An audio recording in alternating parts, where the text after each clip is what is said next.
나치 독일의 선전장관 요제프 괴벨스. 대중선동의 천재였던 괴벨스는 이렇게 말했다. 우리가 어떤 나라에 쳐들어가면 그 나라 국민은 자동적으로 세 부류로 나뉜다. 한쪽에는 레지스탕스들, 다른 쪽에는 콜라보들이 있고 그 사이에는 머뭇거리는 대중이 있다. 그 나라 국민들로 하여금 자신들의 온갖 부가 약탈되는 것을 참고 견디게 하려면 머뭇거리는 대중을 레지스탕스 무리에 가담하지 않고 콜라보들 편에 서도록 설득해야 한다.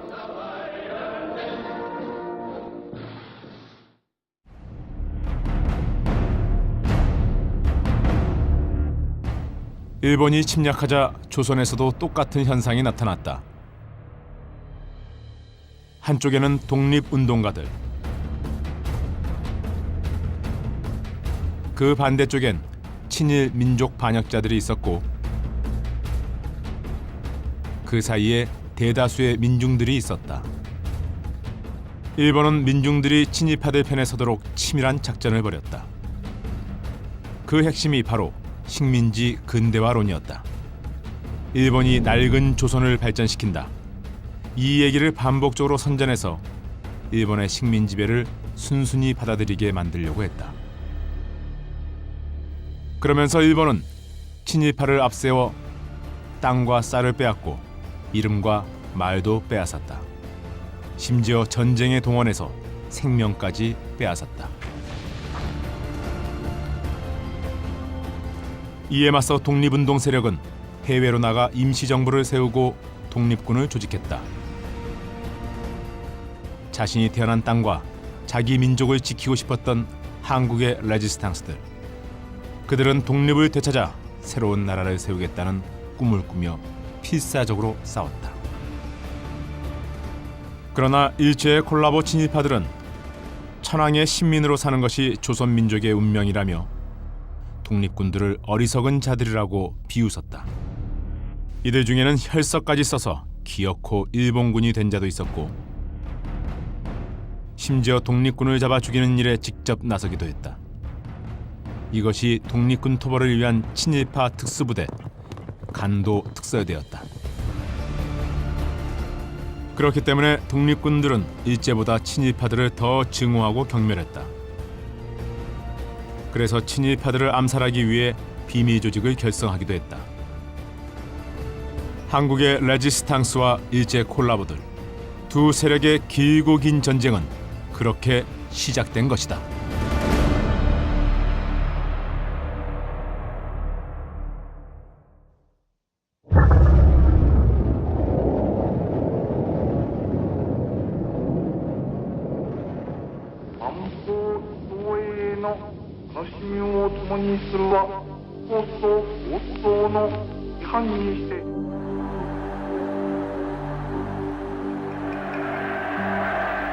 일본이 항복하자 상황은 완전히 역전됐다.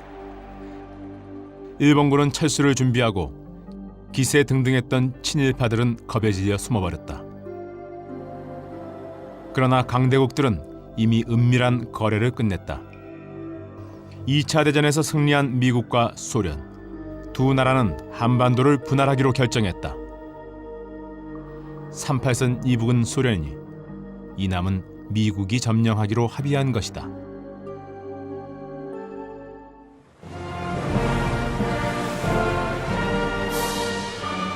(1945년 9월 8일) 미군이 서울에 들어왔다. 그러자 한국인들은 또다시 세 부류로 나뉘었다. 한쪽에는 자주적인 통일국가를 세우려는 독립운동 세력, 반대쪽엔 살아남기 위해 미국에 절대 복종하는 친일파들, 그리고 그 사이에 혼란에 빠진 대다수 민중들이 있었다. 미 군정은 자신들의 지배력을 강화하기 위해서 치밀한 작전을 펼치기 시작했다. 그들은 숨어있던 친일 경찰과 관리들을 즉각 복귀시켰다. 그리고는 친일파들을 앞세워 자주 독립 세력을 짓밟기 시작했다. 그러자 국내에서 건국을 준비하던 독립운동가들은 크게 당황했다. 그들은 해외 독립운동 세력이 돌아오기만을 애타게 기다렸다.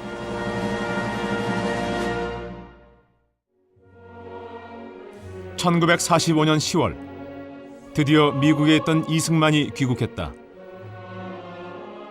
이어서 백범, 김구가 상해 임시정부 요인들과 함께 국내로 들어왔다. 공존이 불가능한 레지스탕스와 콜라보. 이제 그들의 결전은 피할 수 없는 일이었다. 그런데 그런 중요한 순간에 국내의 독립운동가들이 기대를 걸었던 지도자는 임시정부의 수장 김구가 아니었다. 프린스턴 박사학위를 가진 화려한 경력의 소유자 이승만이었다. 결전을 앞둔 독립운동 세력의 기대주 이승만. 그의 얼굴엔 두려움이 전혀 없다. 그는 아주 활짝 웃으면서 말한다. 나를 따르시오. 덮어놓고 뭉칩시다. 그런데 과연 이승만은 믿고 따를 만한 지도자일까? 만약 아니라면 독립운동 세력은 정말 위험해진다. 비밀이 해제된 미국 CIA 문서. 이 문서에 이승만의 인격이란 파일이 존재한다. 여기에 충격적인 얘기가 적혀 있다. 이승만은 사적인 권력욕을 채우기 위해 독립운동을 했다. 이 목적을 추구하면서 그는 자신의 출세를 위해 수단 방법을 가리지 않았다. 만약 이게 진실이라면 독립운동 세력은 물론이고 한반도의 운명이 위험하다. 이승만, 그는 정말 출세밖에 모르는 사이비 독립운동가일까? 아니면 CIA가 잘못 판단한 것일까?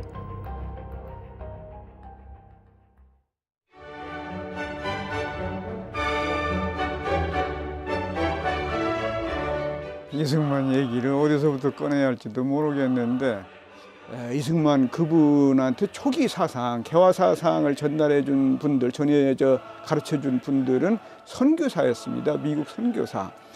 그 미국 선교사를 통해서 미국이 얼마나 강한 나라, 힘 있는 나라라는 것을 배웠더랬어요. 몰락한 양반 집안에서 태어난 이승만. 그는 아주 일찍 기독교를 받아들였다. 이 선택은 그에게 엄청난 행운을 가져다 주었다. 그 당시 미국 기독교계는 조선의 기독교를 널리 전파시켜줄 조선인 목사가 절실히 필요했다. 이 사실을 잘 아는 이승만은 목회자가 되겠다는 서약을 하고 조지 워싱턴 대학의 특별생으로 편입되는 특혜를 받았다. 그리고 대학을 마치자 박사학위 취득을 목표로 하버드에 들어갔다. 하버드를 갔는데 거기서 결국은 석사를 마치지 못했어요. 가갖고는 뭐 도저히 학업을 따라갈 수가 없었겠죠. 그러니까 이제 학교를 그 다음에 이제 프린스턴으로 옮기는데 이 과정에서도 미국 장로교의 전폭적인 지원을 받았다. 석사학위를 받지 못한 상태에서 박사 과정에 입학했고 게다가 2년 안에 박사학위를 준다는 파격적인 보장까지 받았다. 그는 그 미국 사람들과 그 딜을 할 줄 알았어요. 보통 사람이라면 도저히 상상할 수 없는 거를 하나 하죠. 그게 뭐냐면 하버드에 편지를 보냅니다. 내가 프린스턴에서 박사를 받는데 하버드에서 나한테 석사를 달라. 그랬더니 하버드에서 뭐라고 그러냐면 그러면 계절학기를 와서 한 과목을 들으면 석사를 주겠다. 그러니까 세상에 제가 만약에 나 여기서 박사 받는데 아직 거기 석사 마치지도 않았음에도 불구하고 학위 달라. 그럼 주겠어요? 그럼 미친놈이라는 소리나 들었겠지. 그러니까 왜 이 사람들이 그러면 이런 짓들을 할까? 그 이유는 무엇보다도 자기네 출신이 말하자면 한국의 원주민 그 교역자로서 활동할 수 있는 그런 어떤 그 선례를 자기들 학교에서 이제 배출한 것으로 하고 싶은 거죠. 결국 조선의 기독교를 확산시키려는 미국 교단의 열망에 힘입어 이승만은 석사와 박사학위를 한꺼번에 받는 행운을 얻었던 것이다. 그 후 이 명문대 학위들은 이승만에게 전지전능한 수호천사가 되어주었다. 그가 지지자를 구하면 광적인 추종자들을 모아주었고 그가 출세의 문을 두드리면 그 문을 활짝 열어주었다.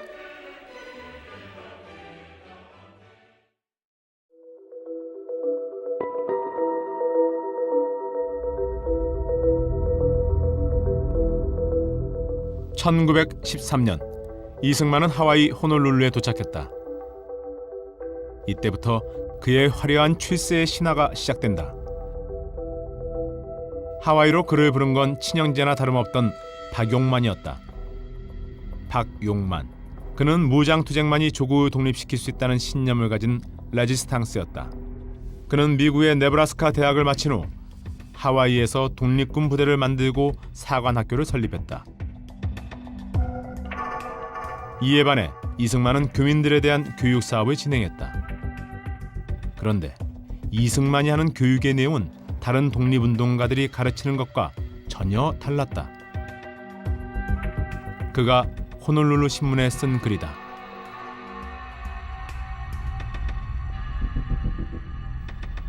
우리 학교에서는 일본을 비판하라고 가르치지 않는다. 나는 반일 감정을 일으킬 생각이 없다. 일본 신문들은 나에 대해 오해를 하지 말기 바란다. 오해는 빨리 풀수록 좋다. 오히려 이승만은 일본에 대해 아주 우호적인 시각을 가진 사람이었다. 그는 하와이에 오기 직전 미국 워싱턴 포스트와의 기자회견에서 이렇게 말했다. 한일 합방 후 3년도 지나기 전에 한국은 낡은 인습이 지배하는 느림보 나라에서 활발하고 떠들썩한 산업경제의 한 중심으로 변모했다. 놀랍게도 이승만의 말은 일본의 식민지 근대화론과 똑같다. 아니, 미국 신문에다가 일본의 식민 지배가 한국을 발전시켰다고 말한다면 미국인들이 한국의 독립을 응원해줄 이유가 있을까? 이 사건만 본다면 그는 한국이 독립할 필요가 전혀 없다고 선전하고 다니는 악질 친일파다. 그럼 대체 이승만의 정체가 뭘까? 초기에 그분이 친일적인 걸로 보이는 활동을 하는 건 그 당시 미국의 주류적인 분위기가 친일적인 분위기, 러시아를 막기 위해서는 일본을 키워야 한다는 그런 분위기가 강했기 때문이죠. 그분은 미국의 주류적인 입장을 항상 반영하는 것이 자신을 위하는 길이고 자신의 권력에 접근하는 길이고, 그래서 미국의 주둔 세력, 이끌어가는 세력이라고 이승만이 파악했던 힘을 가진 세력들이 친일 성향을 보이면은 거기에 자신의 생각을 맞춰나가는 그런 게 상당히 강했어요. 그는 아주 머리가 비상한 사람이었다. 미국과 일본이 관계가 좋을 때는 일본의 조선 지배를 극찬하면서 미국인들의 비위를 맞췄다. 그러나 항구인들과 있을 때에는 반일 의식이 강한 교육자로 변신했다. 그런 이중 플레이를 통해 그는 하와이 한인 사회의 지도자로 급부상하기 시작했다. 그렇게 이중적인 태도인데도 이 사람은 어떻게 계속 지도자가 될 수 있었을까? 이게 어떻게 가능했나요? 하와이 한인 이민이라고 하는 그 1902년에 이민을 시작하면서 시작된 것이라고 볼 수 있습니다. 대부분 하와이에서 노동하는 일을 했습니다. 영어도 잘 못하고 학력도 없고 미국에서 멸시받고 있는 존재였지만 이승만은 미국 아이비리그 박사였고 YMCA를 비롯한 하와이 기독교 교계에서 존경할 만한 그런 지위에 있는 사람이었습니다. 게다가 이승만은 자신을 안중근과 같은 독립투사로 보이기 위해서 온갖 방법을 동원했다. 그는 습관처럼 손끝에다 입김을 부는 괴상한 행동까지 했다. 하와이 한인들이 궁금해하면 내가 일본 감옥에서 고문을 당해 아직도 손끝이 시리다라고 설명했다. 이승만은 일본에 의해서 감옥에 갈 이유가 전혀 없었죠. 사실 뭐 일본이 이승만을 박해해야 될 이유는 전혀 없었어요.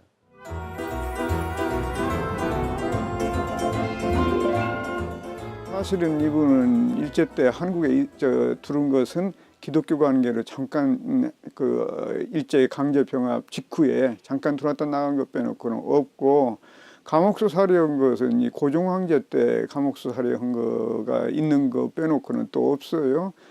또 어떻게 보면 하나의 그 영웅, 뭐 역전의 용사, 일본의 뭐 고문을 이겨낸 뭐 그런 어떤 독립투사로 자기를 이미지 메이킹하려고 하는 하나의 이제 뭐 시도였고 뭐 거짓말이었다고 얘기할 수 있겠죠. 그러나 순진한 한인들에게는 아주 잘 먹혔다. 열성적인 지지자들이 구름처럼 몰려들었다. 그런데 정작 이승만은 소박하게도 그들에게 딱 한 가지만 요구했다. I remember once he told me that if you want to be a good disciple of mine, follow me blind. 맹목적으로 나를 따르라. 대체 이승만은 무슨 일을 하려고 이렇게 맹목적으로 복종하는 추종자들을 원했던 걸까? 이승만의 첫 번째 목표는 박용만을 지지하는 하와이 국민회를 장악하는 것이었다. 그 당시 한인들은 정기적으로 독립운동 성금을 냈고 이로 인해 국민회는 미주 지역 최대의 독립자금 조달처였다. 이 사실을 잘 아는 이승만은 자신의 추종자들을 이끌고 국민회를 장악하기 위해 싸웠다.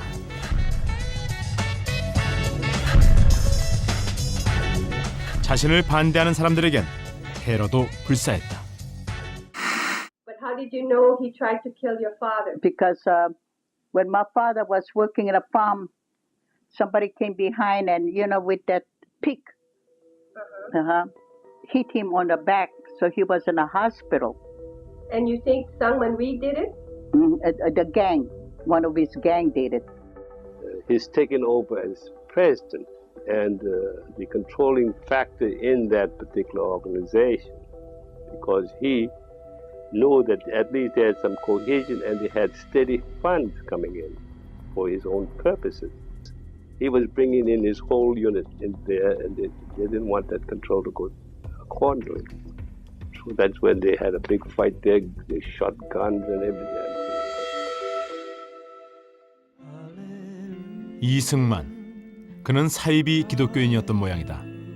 사랑을 실천하라는 예수님 말씀을 어기고 피 튀기는 테러까지 동원하며 국민회를 장악했다.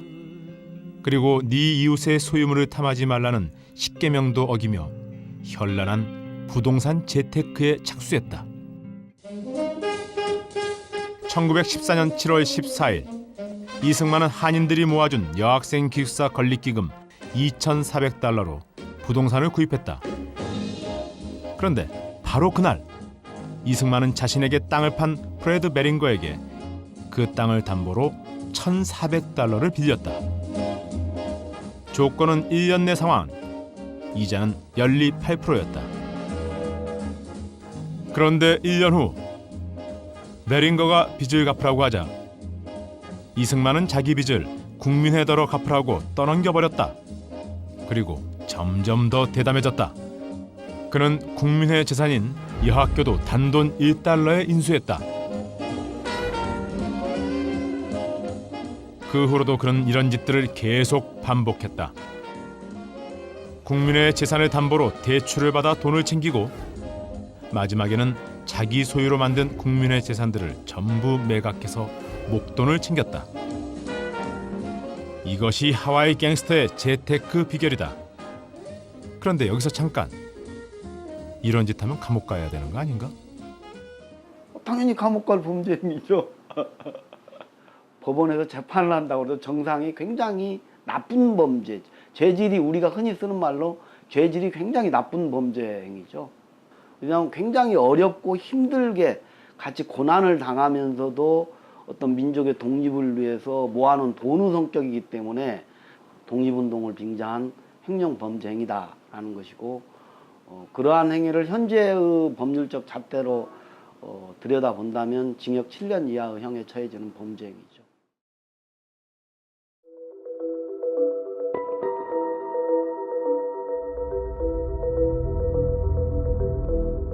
그러나 꼬리가 길면 잡히는 법이다.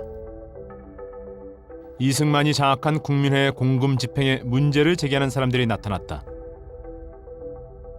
그들은 회계 처리가 엉터리란 물증까지 확보하고 이승만 세력의 퇴진을 요구했다. 물론 이승만은 가만두지 않았다. 추종자들을 동원해 물증을 빼앗고 입을 막으려고 했다. 하지만 그들은 폭력 앞에서도 물러서지 않았다. 진짜 심각한 상황이었다. 만약 모든 비리가 탄로나면 이승만은 끝장이 난다. 물론 그는 머리가 아주 비상하다. 그는 아무도 상상하지 못할 기상천외한 해결책을 찾아냈다. 먼저 이승만은 재정 문제를 제기한 국민회 대의원들을 경찰에 고발했다. 폭동이나 소요를 일으킬 수 있는 위험 인물로 고발한 것이다.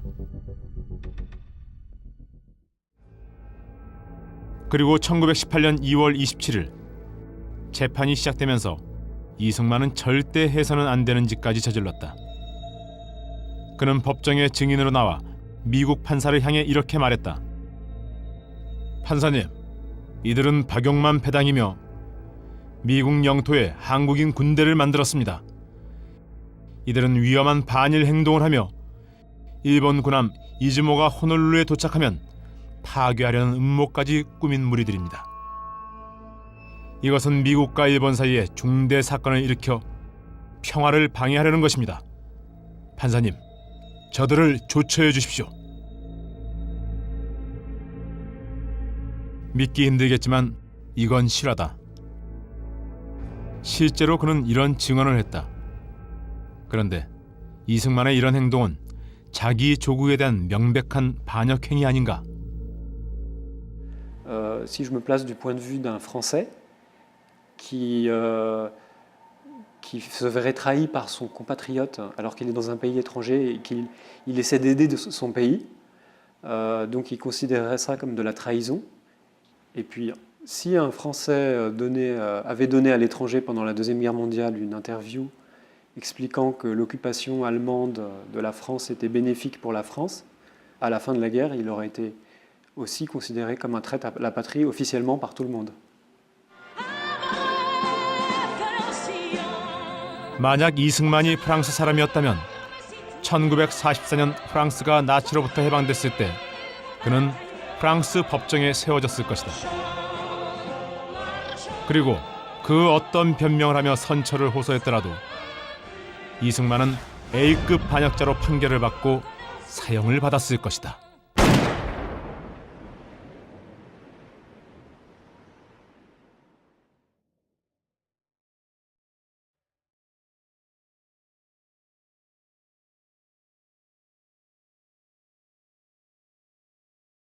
(1919년) 아일랜드 독립전쟁이 벌어졌다.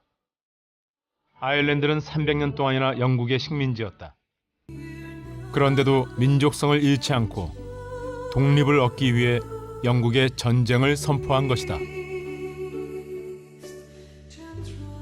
그해 3월, 한국에서도 독립을 요구하는 시위가 벌어졌다. 무려 200만 명이 참가한 거대한 항쟁이었다. 하지만 일본은 무자비하게 진압했고 결국 수많은 사람들이 투옥되고 처형됐다. 그러나 조선인들의 독립의지는 꺾이지 않았다. 수많은 민중들이 만주로 건너가서 독립군이 되었고 홍범도와 같은 무장투쟁의 지도자들은 독립군 부대를 이끌고 국내로 진격하며 일본군과 치열한 전투를 벌이기 시작했다. 이때 저명한 독립운동가들은 중국 상해에 모여 임시정부 수립을 준비했다. 국호를 대한민국으로 정하고 헌법을 만들고 그리고 독립운동의 최고 지도자를 선출하는 작업에 착수했다. 그런데 다수의 독립운동가들이 최고 지도자로 이승만을 추천했다. 왜 이런 어이없는 일이 벌어진 걸까? 그 임시정부 구성에서 주도적인 역할을 한 것이 국내 기호파 개신교라고 얘기할 수가 있을 거예요.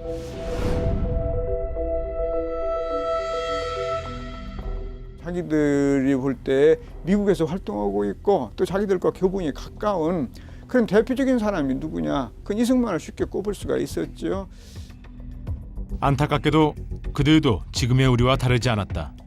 지도자가 될 사람을 제대로 검증하지 않고 기왕이면 같은 지역 출신, 기왕이면 같은 종교를 믿는 사람, 그리고 기왕이면 학벌이 높은 사람이 지도자가 되길 원했다.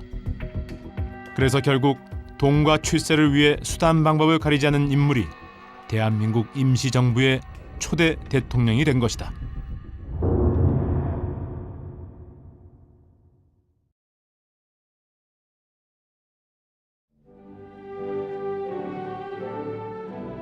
하와이 갱단 보스에서 순식간에 대통령이 된 이승만.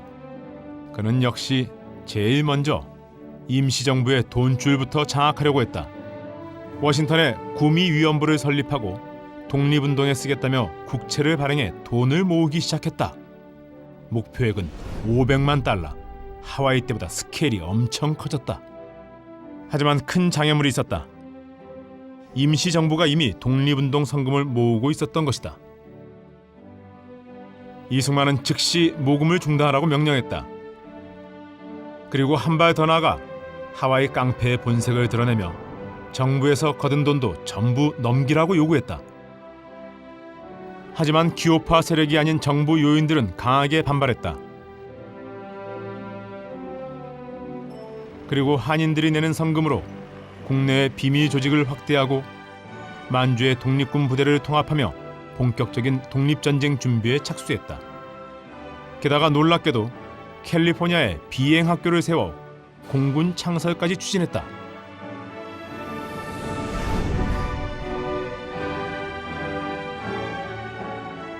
그러나 이승만은 집요했다.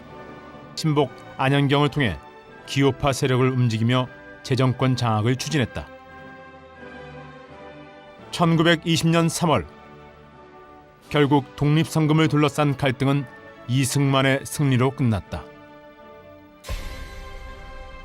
그러자 임시정부는 내분에 휩싸였다.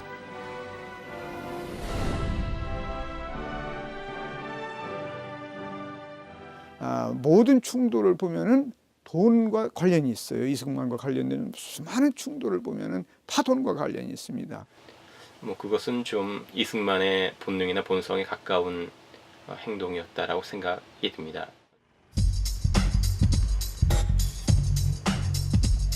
임시정부의 돈줄을 장악한 이 박사. 그는 신이 나서 미국 대륙을 돌아다니며 대대적인 모금 활동을 벌였다.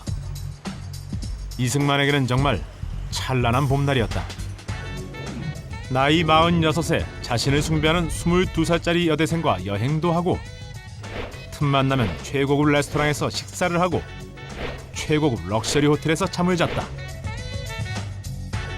그런데 1920년 6월 샌프란시스코에서 덜컥 미국 수사관들에게 잡혔다.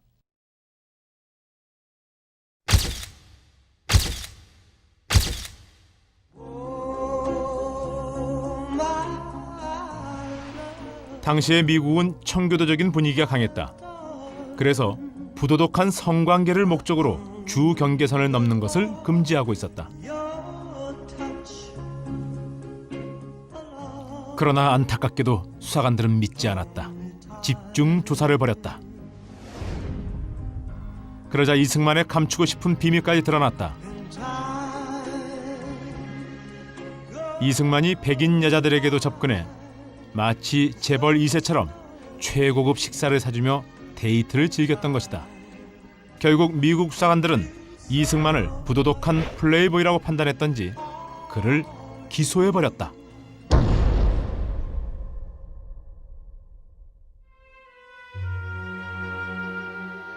사태는 심각했다. 만약 이 사건이 등골이 휘도록 일해서 독립성금을 내주는 한인들에게 알려진다면 일단 개망신은 기본이고 다시는 이승만에게 땡전 한 푼 줄 리가 없다. 그는 조심스럽게 해결책을 강구했다. 일단 대통령 환영의 불참을 통보하고 그 이유는 비밀이라고 둘러댔다.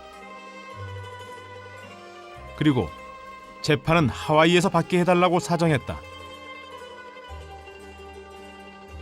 그렇게 호놀룰루에 도착하자 이승만은 비밀리에 백인 유력 인사들과 접촉했다. 이승만과 오랫동안 관계를 맺어왔던 백인들. 그들은 이 박사는 절대 그럴 뿐이 아니다 라고 보증을 해주었다. 결국 그는 위기 상황에서 또 미꾸라지처럼 빠져나갔다. 그제서야 이승만은 대통령이 된 지 1년 만에 상해로 갈 준비를 시작했다.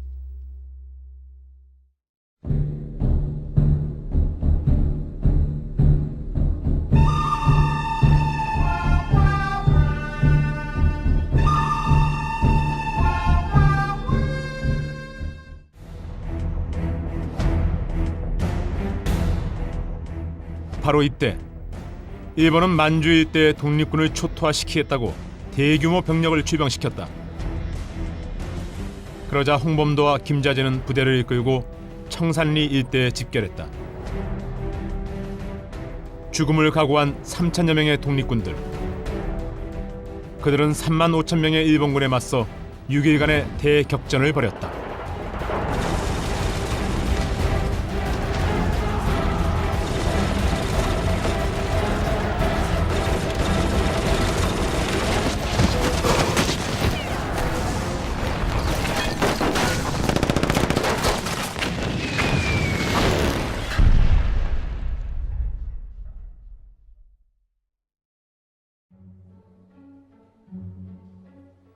이 전투에서 독립군은 일본군을 완벽하게 박살내는 기적을 만들어냈다. 러일 전쟁에서 승리하며 세계를 놀라게 했던 일본. 그런 일본이 의병과 다름없는 조선인 독립군들에게 대패하면서 처음으로 치욕적인 패배를 맛보았던 것이다. 그러자 일본군은 조선인 민가들을 습격하며 소름 끼치는 대학살을 저지르기 시작했다. 상해 임시정부는 발칵 뒤집혔다. 강경파들은 당장 중국과 연합해 게릴라전을 벌이자고 주장했다. 그러나 온건파들은 군사력을 제대로 키워서 전쟁을 해야 한다고 주장했다.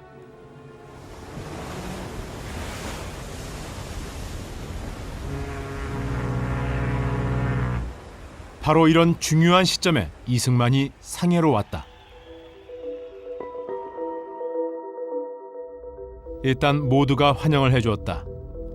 독립성금 문제로 이승만을 비판했던 사람들도 환영회에 참석했다. 그리고 행사가 끝나자 임정 요인들은 일본에 맞서 효과적인 독립운동을 벌이자며 정부 개혁 방안들을 건의했다.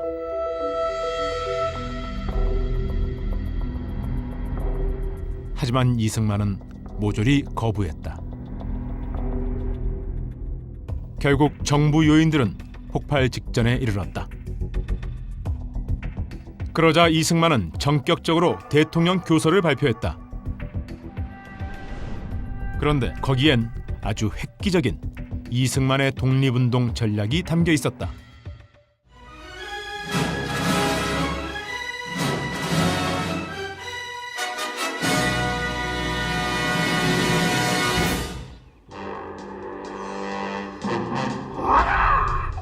우리 형편상 전쟁 준비는 국민들에게 맡기는 것이 옳다. 국내외 일반 국민들은 각자 직업에 종사하면서 여가 시간에 병법을 연마하라.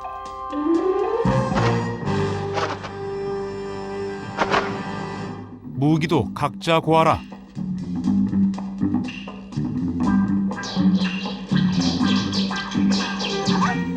그러다가 좋은 시기가 오면 일제히 나서서 싸우자.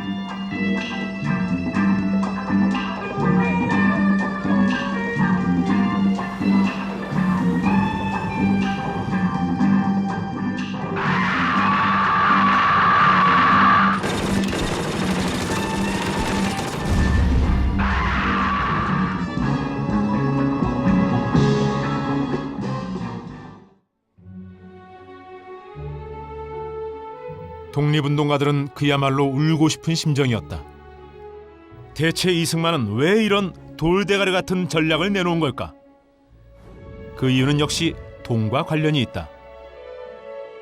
임시정부 수립 후 한인들은 독립성금을 냈고 정부는 예산을 편성해서 독립군 부대를 양성했다. 그런데 이승만이 끼어들어 브로커 역할을 해왔던 것이다. 그동안 성금을 받아서 성과도 못 내는 외교 활동을 내세우며 13%만을 송금한 것이다. 그런데 독립전쟁 준비를 모두 국민들에게 떠넘기면 어떻게 될까? 이승만으로서는 정부에 보내야 할 돈을 더 파격적으로 줄일 수 있다. 바로 이게 핵심이다. 결국 독립운동가들도 인내심의 한계를 느꼈다. 대통령이란 자가 독립성금이나 눈독 들이고 정부의 역할이 중요한 이런 절박한 상황에서도 허무맹랑한 전략이나 짓거리면서 그 아무런 비전도 내놓지 못하니 임정 요인들 사이에서 이대로는 안 된다. 그런 매우 건설적인 공감대가 확산됐다. 마침내 정부 핵심 요인들은 이승만에게 물러나라고 요구했다. 그러나 그가 누군가? 동과 출세에 청춘을 바친 이승만이다. 결국 상황은 파국으로 치달았다.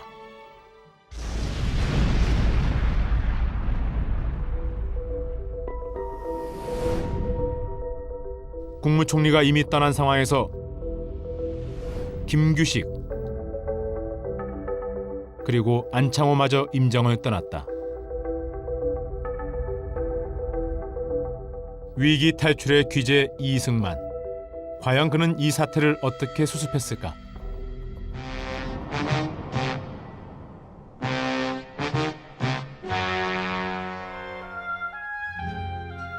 그렇게 임시정부를 쑥밭으로 만들어 놓고 이승만은 백인 미녀들과 럭셔리 레스토랑이 있는 미국으로 돌아가 버렸다.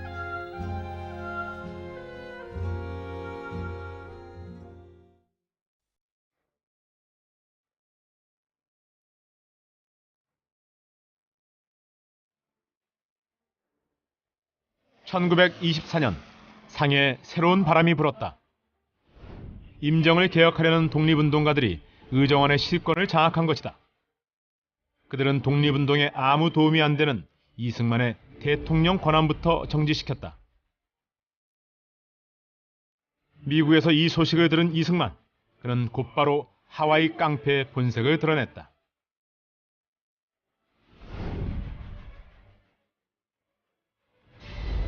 독립운동의 자금줄을 완전히 끊어버린 것이다.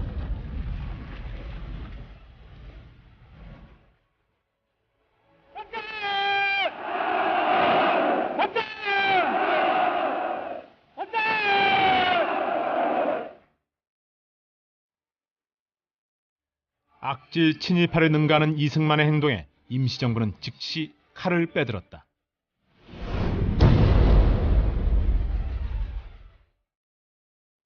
이승만을 대한민국 임시정부 대통령으로서 탄핵하려는 움직임이 있을 때 이승만 쪽에서는 거기에 미주지방 동포들이 걷어준 돈을 딱 끊어버리거나 그렇게 나오는 걸 볼 수가 있어요.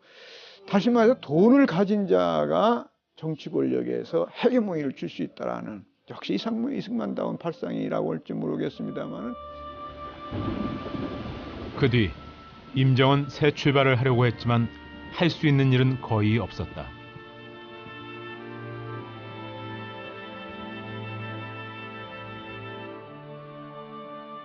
바로 이때 별로 주목을 받지 못했던 한 남자가 임시정부의 새로운 지도자로 떠올랐다.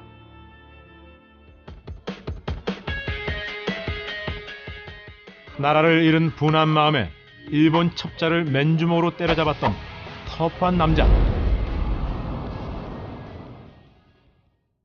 그리고 조국이 독립할 수만 있다면 임정의 문지기가 돼도 좋다는 순정파 로맨티스트. 그는 열혈 민족주의자 김구였다. 역시 진짜 독립운동가는 이승만과는 달랐다. 허무맹랑하고 비현실적인 말은 전혀 하지 않았다. 이 냉정한 국제관계를 정확히 직시했고, 이것을 극복하기 위해 김구의 임시정부는 눈물겹도록 현실적인 독립운동 전략을 세웠다. 그리고 곧바로 구체적인 공격 계획을 수립했다. 상해 일본군 사령부, 국내 조선 총독부, 만주의 관동청, 그리고 도쿄의 일본 천황까지 직접 타격하는 목표를 설정했다. 이를 위해 김구는 특무조직 한인애국단을 조직했다. 그리고 1932년부터 실행에 들어갔다. 그러나 목표 달성은 쉽지 않았다. 그때 운명처럼 김구를 찾아온 청년이 있었다. 그는 농민들을 가르친 계몽운동가였고 두 아이의 아버지였다.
이 소식은 하와이에도 알려졌다.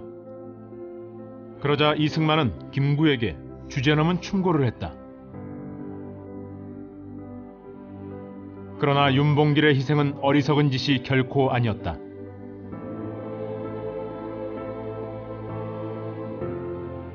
그리고 장제스 총통은 한국의 레지스탕스들을 전폭적으로 지원하기 시작했다.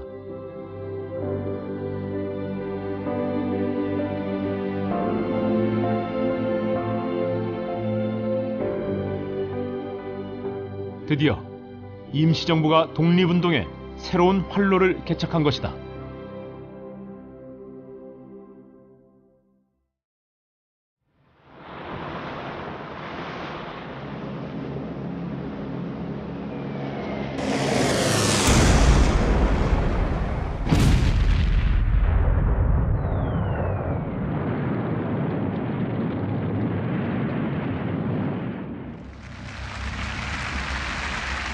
The United States of America was suddenly and deliberately attacked.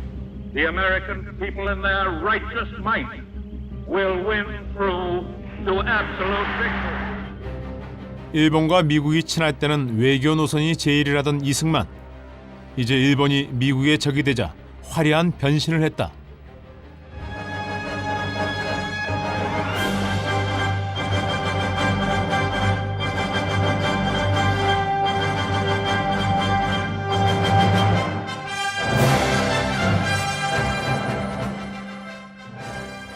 나는 이승만입니다.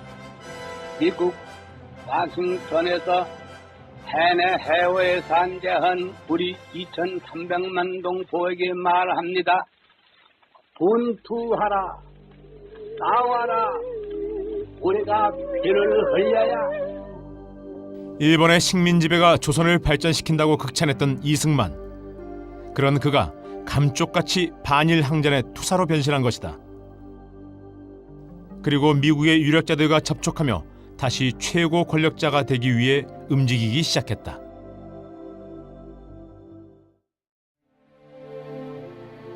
이때 임시정부는 연합국의 일원으로 대의전에 참전하기 위해 애쓰고 있었다.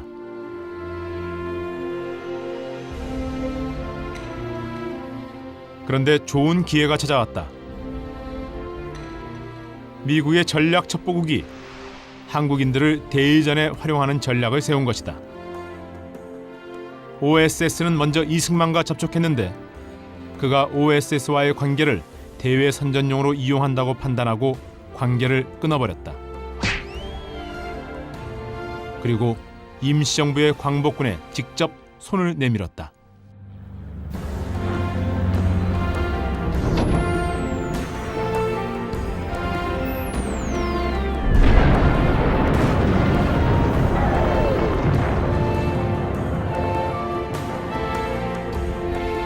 (1945년 5월) 마침내 임시정부는 OSS와 한미 공동작전에 합의했다.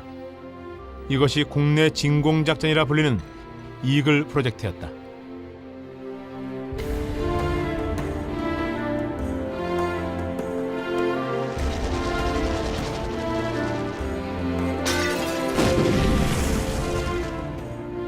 힘든 훈련을 받으면서도 광복군 병사들은 가슴이 벅찼다. 만약 광복군이 국내로 들어가 직접 일본군을 몰아낸다면 임시정부가 한국의 독립에 대해 당당하게 발언할 권리를 얻기 때문이다. 그렇게만 되면 독립운동가들이 구상해온 국가를 세울 수 있게 된다. 그것은 뉴 데모크라시, 새로운 민주주의 국가였다. 그건 인민의 자유와 인민의 권리를 최대한 보장하는 것이다. 그럼 자유만 가지고 우리가 앞으로 나라를 다스릴 거냐? 그렇지 않다. 약자를 보호할 수 있는 최소한의 사회 경제적 그런 합의도 이 건국 강령 속에 넣어야 된다. 한국의 레지스탕스들이 꿈꾸던 나라. 그것은 지금의 프랑스나 영국 같은 유럽 국가들과 가장 비슷하다. 개인의 자유를 보장하면서 국민들 생활에 큰 영향을 미치는 공공 분야는 국가가 관리하는 것이다. 특히 교육은 프랑스처럼 대학 등록금까지 무료로 해서 서민들을 보호하는 것이다. 독립운동한 사람들은 1945년까지 그 당시 사례를 보면은 자신들을 전부 혁명가라고 생각하고 있습니다. 그 전의 사회와 전혀 다른 새로운 세계를 만들겠다. 자유로운 사회, 평등한 사회, 착취가 없는 사회, 억압이 없는 사회. 그건 민주공화국이다.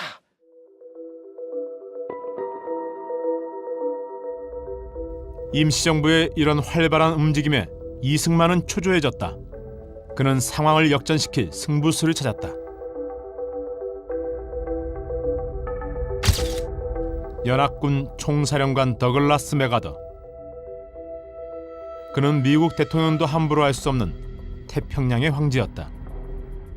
일본이 항복하면 한국 문제의 실권도 그가 쥐게 된다. 결국 맥아더의 선택을 받는 자가 한국 최고의 권력자가 될 가능성이 높다. 그런데 그는 소련을 싫어하는 철저한 반공주의자였다. 이승만은 그런 맥아더를 공략하기로 결심했다. 그리고 미친 듯이 러브레터를 쓰기 시작했다.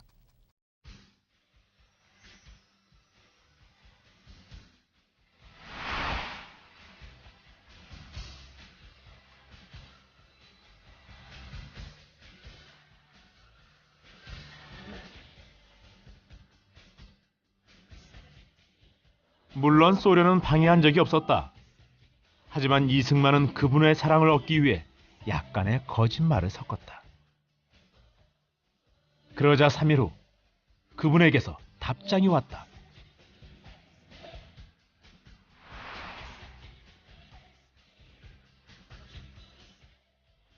아, 이게 현실일까?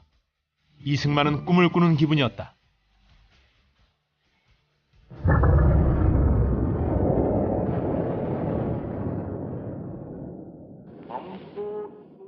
원자폭탄을 맞자 일본은 예상보다 빨리 항복을 선언했다.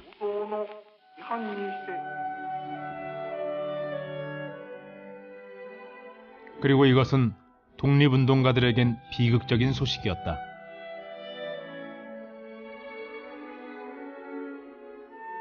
김군은 조국의 미래를 걱정했다. 대의전에 참전을 못했으니 한국인들이 당당하게 독립을 주장할 권리를 얻지 못하게 된 것이다. 이제 강대국들은 한반도를 자기들 마음대로 이용하려 들 것이다. 최악의 경우 미국과 소련의 꼭두각시가 되어 대리전쟁을 치러야 할지도 모른다. 독립운동가들은 태극기를 들고 기념사진을 찍었다. 하지만 마음속으론 비통함으로 울고 있었다.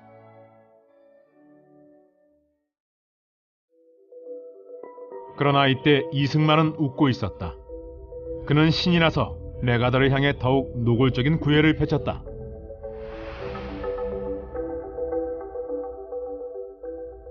그리고 이승만은 맥아더와의 만날 날을 손꼽아 기다렸다. 그를 만나면 이승만이 할 말은 뻔했다.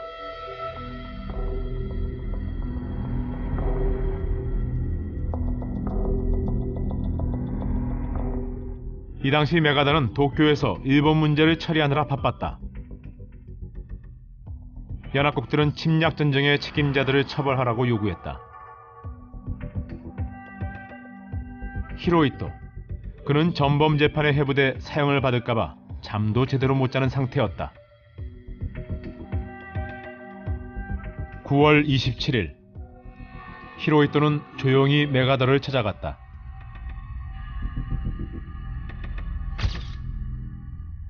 그리고 정치적 거래를 시도했다.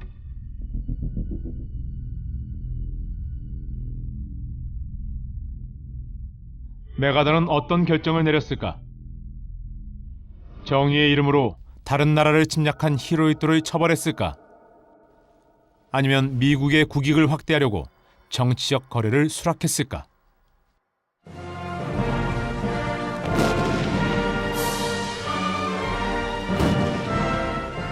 그는 자신의 조국을 위해 삶을 바쳐온 애국자다.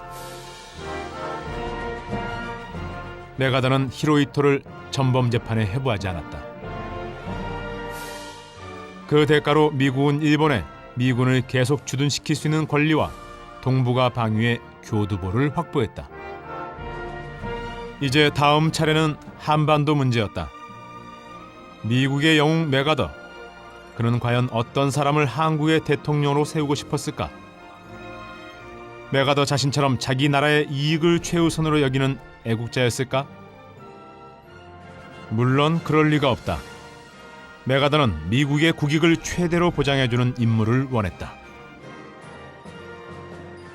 1945년 10월 13일 이승만은 도쿄로 향했다. 이제 한국의 미래가 결정될 운명의 순간이 다가오고 있었다.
나치 독일의 선전장관 요제프 괴벨스. 대중선동의 천재였던 괴벨스는 이렇게 말했다. 우리가 어떤 나라에 쳐들어가면 그 나라 국민은 자동적으로 세 부류로 나뉜다. 한쪽에는 레지스탕스들, 다른 쪽에는 콜라보들이 있고 그 사이에는 머뭇거리는 대중이 있다.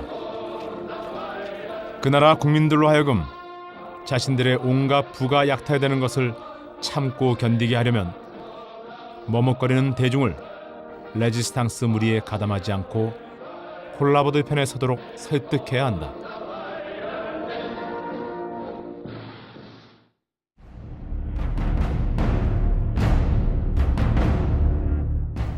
일본이 침략하자 조선에서도 똑같은 현상이 나타났다. 한쪽에는 독립운동가들, 그 반대쪽엔 친일 민족 반역자들이 있었고 그 사이에 대다수의 민중들이 있었다. 일본은 민중들이 친일파들 편에 서도록 치밀한 작전을 벌였다. 그 핵심이 바로 식민지 근대화론이었다. 일본이 낡은 조선을 발전시킨다. 이 얘기를 반복적으로 선전해서 일본의 식민 지배를 순순히 받아들이게 만들려고 했다. 그러면서 일본은 친일파를 앞세워 땅과 쌀을 빼앗고 이름과 말도 빼앗았다. 심지어 전쟁에 동원해서 생명까지 빼앗았다. 이에 맞서 독립운동 세력은 해외로 나가 임시정부를 세우고 독립군을 조직했다. 자신이 태어난 땅과 자기 민족을 지키고 싶었던 한국의 레지스탕스들, 그들은 독립을 되찾아 새로운 나라를 세우겠다는 꿈을 꾸며 필사적으로 싸웠다. 그러나 일제의 콜라보 친일파들은 천황의 신민으로 사는 것이 조선 민족의 운명이라며 독립군들을 어리석은 자들이라고 비웃었다. 이들 중에는 혈서까지 써서 기어코 일본군이 된 자도 있었고 심지어 독립군을 잡아 죽이는 일에 직접 나서기도 했다. 이것이 독립군 토벌을 위한 친일파 특수부대 간도 특설되었다.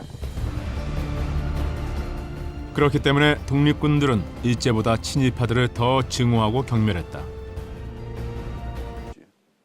그러니까 왜 이 사람들이 그러면 이런 짓들을 할까? 그 이유는 무엇보다도 자기네 출신이 말하자면 한국의 원주민 그 교역자로서 활동할 수 있는 그런 어떤 그 선례를 자기들 학교에서 이제 배출한 것으로 하고 싶은 거죠.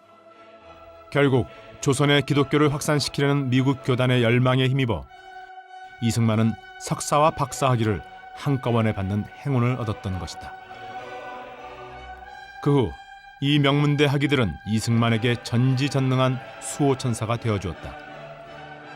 그가 지지자를 구하면 광적인 추종자들을 모아주었고 그가 출세의 문을 두드리면 그 문을 활짝 열어주었다.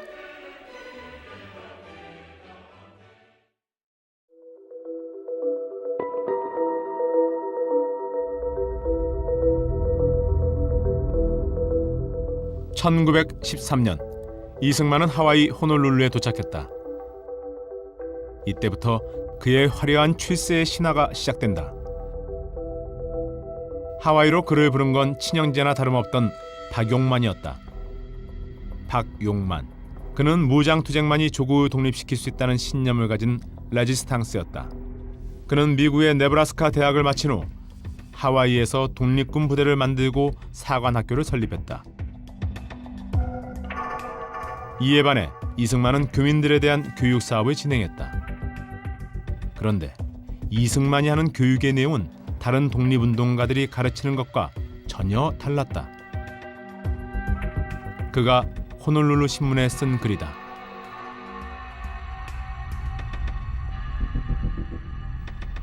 우리 학교에서는 일본을 비판하라고 가르치지 않는다.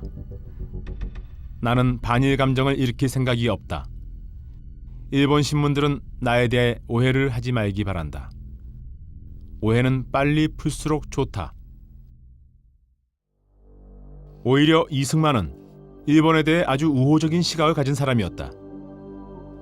그는 하와이에 오기 직전 미국 워싱턴 포스트와의 기자회견에서 이렇게 말했다. 한일 합방 후 3년도 지나기 전에 한국은 낡은 인습이 지배하는 느림보 나라에서 활발하고 떠들썩한 산업경제의 한 중심으로 변모했다. 놀랍게도 이승만의 말은 일본의 식민지 근대화론과 똑같다. 아니, 미국 신문에다가 일본의 식민 지배가 한국을 발전시켰다고 말한다면 미국인들이 한국의 독립을 응원해줄 이유가 있을까? 이 사건만 본다면 그는 한국이 독립할 필요가 전혀 없다고 선전하고 다니는 악질 친일파다. 그럼 대체 이승만의 정체가 뭘까? 초기에 그분이 친일적인 걸로 보이는 활동을 하는 건 그 당시 미국의 주류적인 분위기가 친일적인 분위기, 러시아를 막기 위해서는 일본을 키워야 한다는 그런 분위기가 강했기 때문이죠.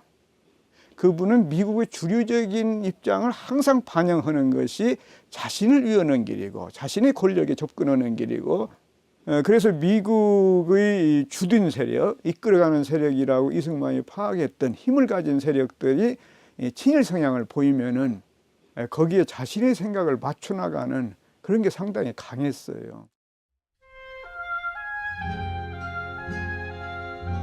그는 아주 머리가 비상한 사람이었다. 미국과 일본이 관계가 좋을 때는 일본의 조선 지배를 극찬하면서 미국인들의 비위를 맞췄다. 그러나 항구인들과 있을 때에는 반일 의식이 강한 교육자로 변신했다. 그런 이중 플레이를 통해 그는 하와이 한인 사회의 지도자로 급부상하기 시작했다. 그렇게 이중적인 태도인데도 이 사람은 어떻게 계속 지도자가 될 수 있었을까?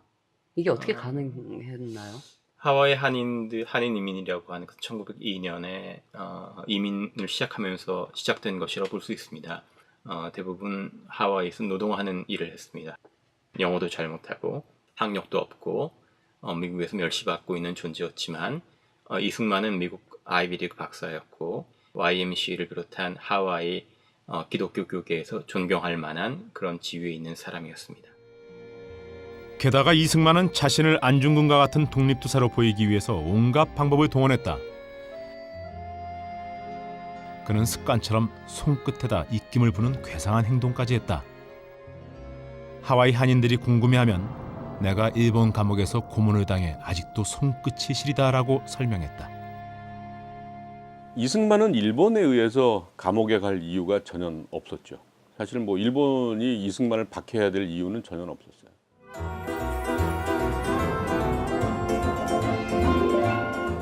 사실은 이분은 일제 때 한국에 들어온 것은 기독교 관계로 잠깐 일제 강제 병합 직후에 잠깐 들어왔다 나간 것 빼놓고는 없고, 감옥 수사를 한 것은 이 고종 황제 때 감옥 수사를 한 거가 있는 거 빼놓고는 또 없어요.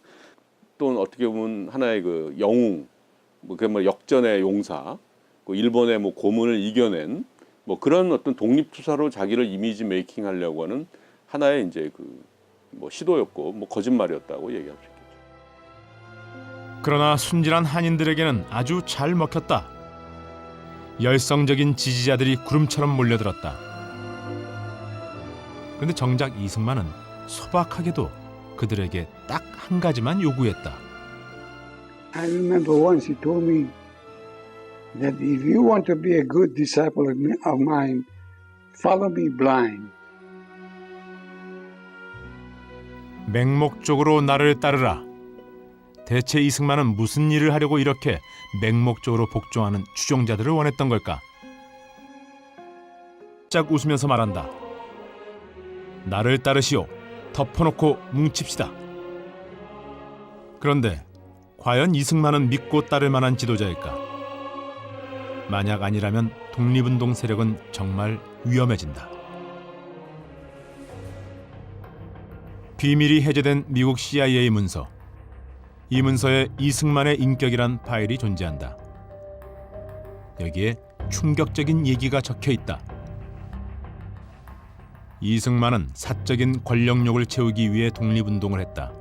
이 목적을 추구하면서 그는 자신의 출세를 위해 수단 방법을 가리지 않았다. 만약 이게 진실이라면 독립운동 세력은 물론이고 한반도의 운명이 위험하다.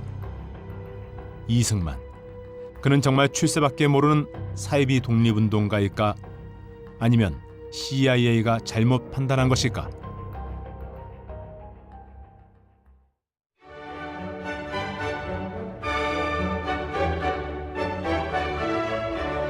이승만 얘기를 어디서부터 꺼내야 할지도 모르겠는데, 이승만 그분한테 초기 사상, 개화 사상을 전달해 준 분들, 가르쳐 준 분들은 선교사였습니다. 미국 선교사.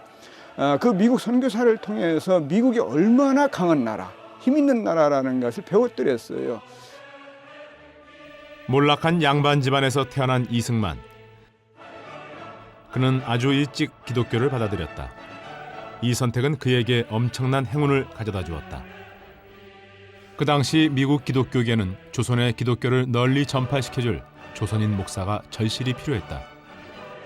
이 사실을 잘 아는 이승만은 목회자가 되겠다는 서약을 하고 조지 워싱턴 대학의 특별생으로 편입되는 특혜를 받았다. 그리고 대학을 마치자 박사학위 취득을 목표로 하버드에 들어갔다. 하버드를 갔는데 거기서 결국은 석사를 마치지 못했어요. 가갖고는 뭐 도저히 학업을 따라갈 수가 없었겠죠. 그러니까 이제 학교를 그 다음에 이제 프린스턴으로 옮기는데, 이 과정에서도 미국 장로교의 전폭적인 지원을 받았다.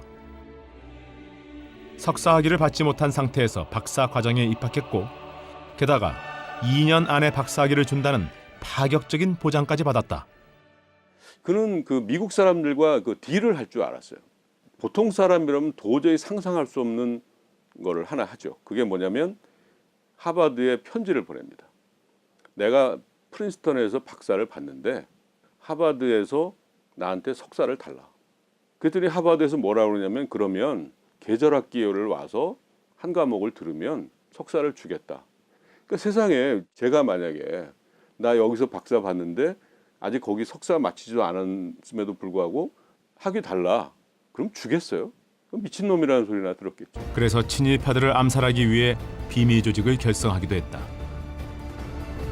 한국의 레지스탕스와 일제 콜라보들, 두 세력의 길고 긴 전쟁은 그렇게 시작된 것이다.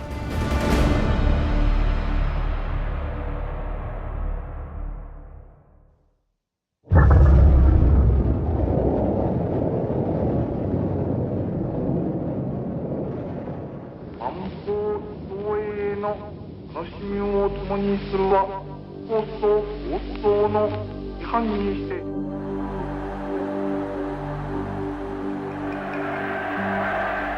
일본이 항복하자 상황은 완전히 역전됐다. 일본군은 철수를 준비하고 기세등등했던 친일파들은 겁에 질려 숨어버렸다. 그러나 강대국들은 이미 은밀한 거래를 끝냈다.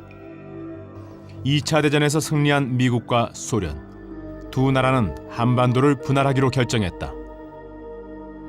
38선 이북은 소련이, 이남은 미국이 점령하기로 합의한 것이다.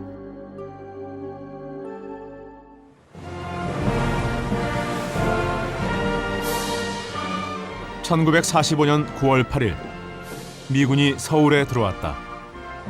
그러자 한국인들은 또다시 세 부류로 나뉘었다. 한쪽에는 자주적인 통일국가를 세우려는 독립운동 세력, 반대쪽엔 살아남기 위해 미국에 절대 복종하는 친일파들, 그리고 그 사이에 혼란에 빠진 대다수 민중들이 있었다. 미 군정은 자신들의 지배력을 강화하기 위해서 치밀한 작전을 펼치기 시작했다. 그들은 숨어있던 친일 경찰과 관리들을 즉각 복귀시켰다. 그리고는 친일파들을 앞세워 자주 독립 세력을 짓밟기 시작했다. 그러자 국내에서 건국을 준비하던 독립운동가들은 크게 당황했다. 그들은 해외 독립운동 세력이 돌아오기만을 애타게 기다렸다.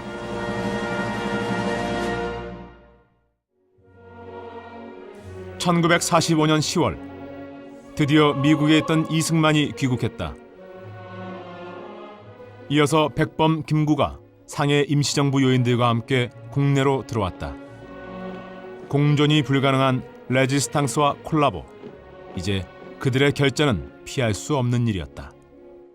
그런데 그런 중요한 순간에 국내의 독립운동가들이 기대를 걸었던 지도자는 임시정부의 수장 김구가 아니었다.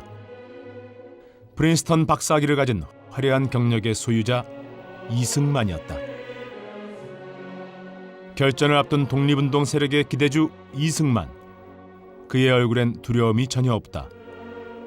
그는 아주 활